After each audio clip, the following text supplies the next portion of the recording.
The Atlantic Alliance has survived wars, ideologies, generations of conflict. But today, it faces something far more corrosive: doubt. One demand, one frozen island, Greenland. When Donald Trump pressures Denmark to give it up, it feels surreal, almost theatrical. But this is not really about Greenland, and it's not just about Trump. For Russia, this moment brushes against a strategic ambition that has endured for 80 years. Not conquest, but division. To weaken NATO by making allies question one another. What matters here is not what is shouted in public, but what quietly erodes behind closed doors. In public, Vladimir Putin remains restrained, careful, almost indifferent, because chaos can be useful, but unpredictability must be managed. And here is the paradox. The same president who unsettles Europe also frustrates Russia's plans elsewhere. If you want to understand how power actually shifts in the modern world, stay with me. Because before we can judge where this ends, we need to understand what this crisis truly is. To understand this moment, we need to strip away the noise. This is not a territorial dispute, not a negotiation over ice and minerals. It is a test of credibility, of commitment, of whether alliances still mean what they once did. When the United States pressures a close ally, the shock is not strategic. It is psychological. Europe hears a question it hasn't faced in decades. Can America still be relied upon when costs rise and patience runs thin? For Russia, that question is the prize, not victory on a battlefield, but hesitation in Western capitals. The Kremlin understands something fundamental. NATO does not collapse from attack. It weakens from doubt. Every public argument, every delayed reassurance, every moment of uncertainty creates strategic space. And yet this crisis does not exist in isolation. It sits on top of history, of expectations, of miscalculations on all sides. To see why this tension matters now, we have to go back to where these ambitions began. To understand why this matters, we have to look backward, not years, decades. For Russia, the end of the Cold War was not a victory. It was a collapse. An empire dissolved. Borders shifted. Influence evaporated. But one structure endured: NATO. From Moscow's perspective, that survival was not neutral. It was a threat frozen in time. For nearly 80 years, Russian strategy has revolved around a single idea: prevent the consolidation of Western power.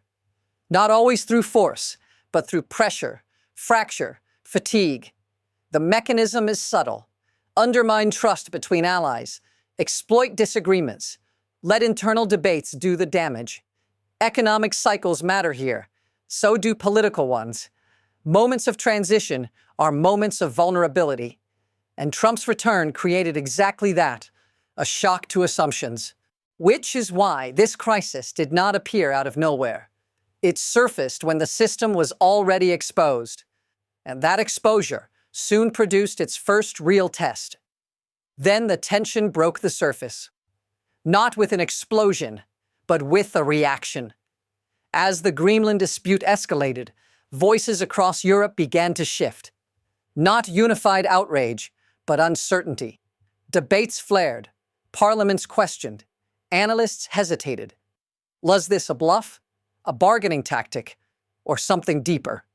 For Russia, this was the moment worth watching, not because the island mattered, but because the response did. Some Russian commentators couldn't resist. They mocked, they compared, they framed Greenland as no different from Crimea. The message was simple. If power decides outcomes, then principles are flexible. Putin, however, stayed restrained. He did not escalate. He did not intervene. There is a rule in strategy: never interrupt your opponent while he is making a mistake. This was not a crisis of territory. It was a crisis of confidence. And once confidence cracks, pressure travels fast. If you're still with me, this is where the story sharpens. Because beneath the surface, a deeper mechanism was already at work. What looks like chaos often follows a pattern. The hidden mechanism here is not diplomacy, it is leverage. For Russia, the objective is not to seize territory, it is to reshape behavior. When allies doubt each other, they hesitate. When they hesitate, decisions slow. That delay becomes power. The Kremlin understands that modern conflicts are rarely decided by force alone. They are decided by fatigue, by distraction, by erosion over time. Every argument inside the alliance creates strategic breathing room elsewhere. This is why silence matters. By staying restrained, Putin avoids becoming the story. He lets tension circulate without a clear villain. Meanwhile, Washington's focus drifts to confrontation within the alliance itself. The system does the work on its own. This is not improvisation. It is patience. But no mechanism operates forever without consequence. Because pressure, once released, always seeks another outlet. And as this crisis deepened, that outlet appeared sooner than many expected. Then the second shock arrived, and this time it did not come from Europe. It came from elsewhere.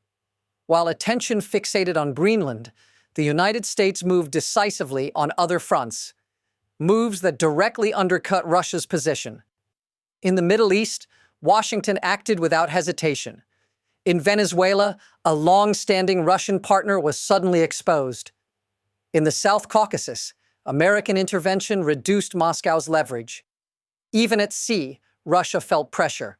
A tanker seized, signals sent. These were not symbolic gestures. They were reminders.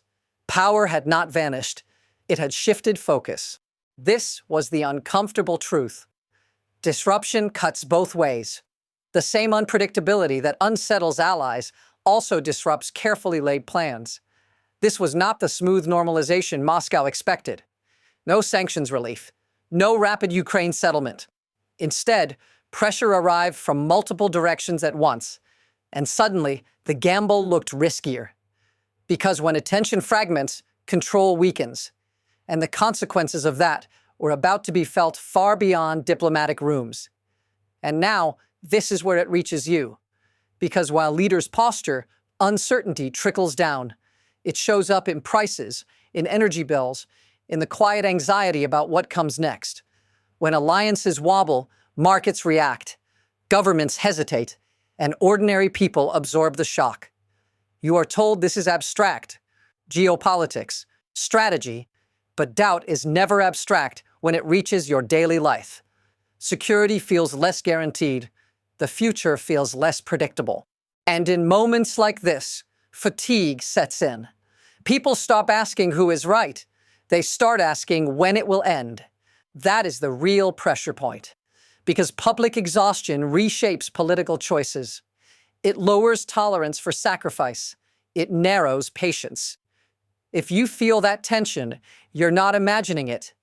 This is how strategic disruption works. Not all at once, but slowly. If this resonates with you, stay with me, because what happens next doesn't stop at national borders. It spreads. Once uncertainty escapes its origin, it does not stay contained. It travels across alliances, across markets, across continents.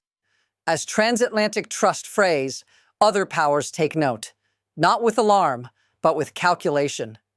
When coordination slows in Europe, responses weaken elsewhere. In diplomatic forums, positions blur.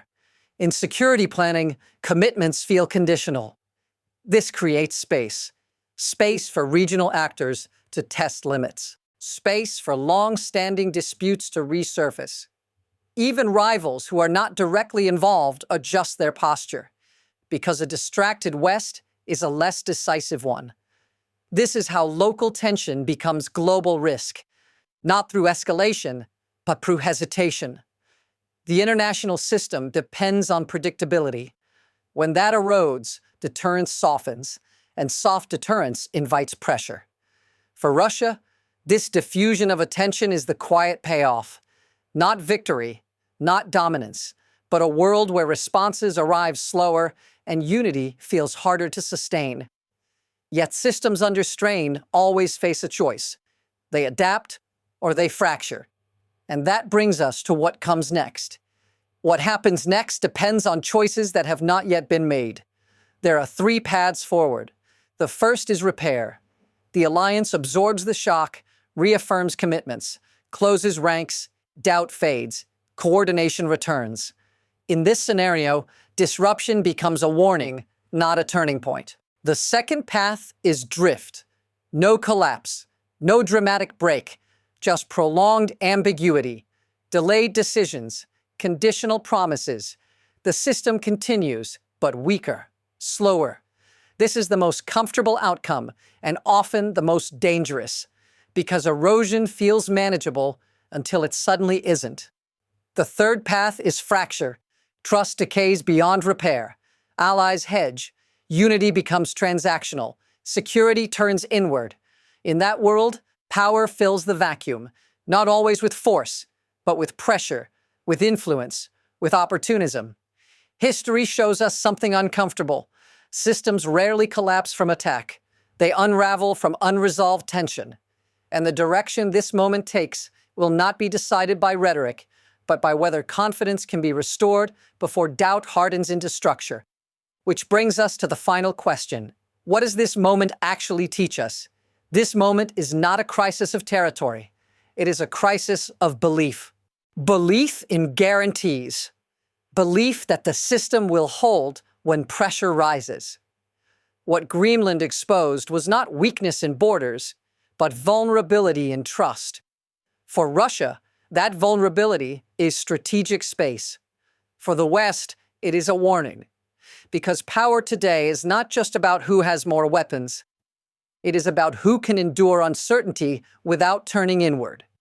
History is clear on this point. Great systems do not fall overnight. They fray. They hesitate. They normalize doubt. And then one day, they discover that what felt temporary has become permanent. The lesson here is not about Trump or Putin. It is about resilience, about whether democratic alliances can absorb disruption without losing coherence. If you want to understand where this story goes next, what it means for Ukraine, for global order, and for the future of power itself, stay with this channel, because this crisis is not the end. It is the beginning of a much larger test.